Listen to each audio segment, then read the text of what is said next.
বিশ্ব সাইকেল দিবস পালন। সাইকেল র্যালির মাধ্যমে জনসচেতনতার বার্তা।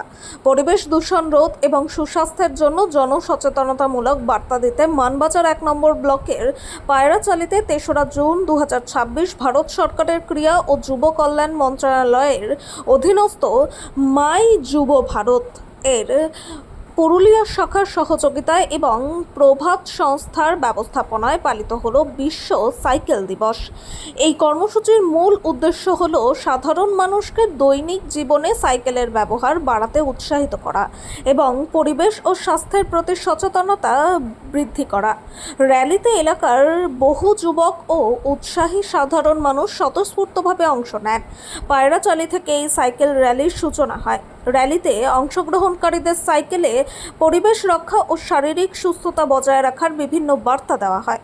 বর্তমান যুগে দূষণ নিয়ন্ত্রণ এবং ডায়াবেটিস বা হৃদরোগের মতো শারীরিক সমস্যা থেকে দূরে থাকতে সাইকেল চালানোর কোনো বিকল্প নেই। ভারত সরকারের এই যুবমুখী উদ্যোগ গ্রামীণ স্তরে পৌঁছে দিতে পেরে আমরা অত্যন্ত গর্বিত ও আনন্দিত।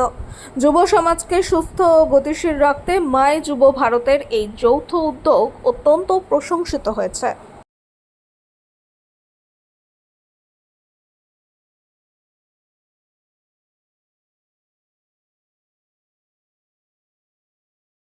পালন সাইকেল র্যালির মাধ্যমে জনসচেতনতার বার্তা। পরিবেশ দূষণ রোধ এবং সুস্বাস্থ্যের জন্য জনসচেতনমূলক বার্তা দিতে মানবাজার 1 নম্বর ব্লকের পায়রাচালিতে আজ 3 জুন 2026 ভারত সরকারের ক্রীড়া ও যুব কল্যাণ মন্ত্রণালয়ের অধীনস্থ মাই যুব ভারতের পুরুলিয়া শাখার সহযোগিতায় এবং প্রভাত সংস্থার ব্যবস্থাপনায় পালিত হলো বিশ্ব সাইকেল দিবস। এই কর্মসূচির মূল উদ্দেশ্য হলো সাধারণ মানুষকে দৈনন্দিন জীবনে সাইকেলের ব্যবহার বাড়াতে উৎসাহিত করা এবং পরিবেশ ও স্বাস্থ্যের প্রতি সচেতনতা বৃদ্ধি করা।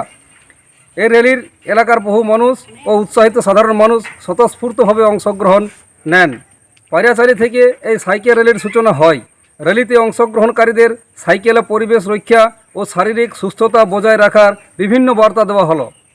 বর্তমান যুগে দূষণ নিয়ন্ত্রণ এবং ডায়াবেটিস বা হৃদরোগের মতো শারীরিক সমস্যা থেকে দূরে থাকতে সাইকেল চালানোর কোনো বিকল্প নেই। ভারত সরকারের এই যুবমুখী উদ্যোগ গ্রামীণ স্তরে পৌঁছে দিতে পেরেই আমরা অত্যন্ত গর্বিত ও আনন্দিত। যুব সমাজকে সুস্থ ও গতিশীল রাখতে মাই যুব ভারতের যৌথ উদ্যোগ অত্যন্ত প্রশংসিত হয়েছে।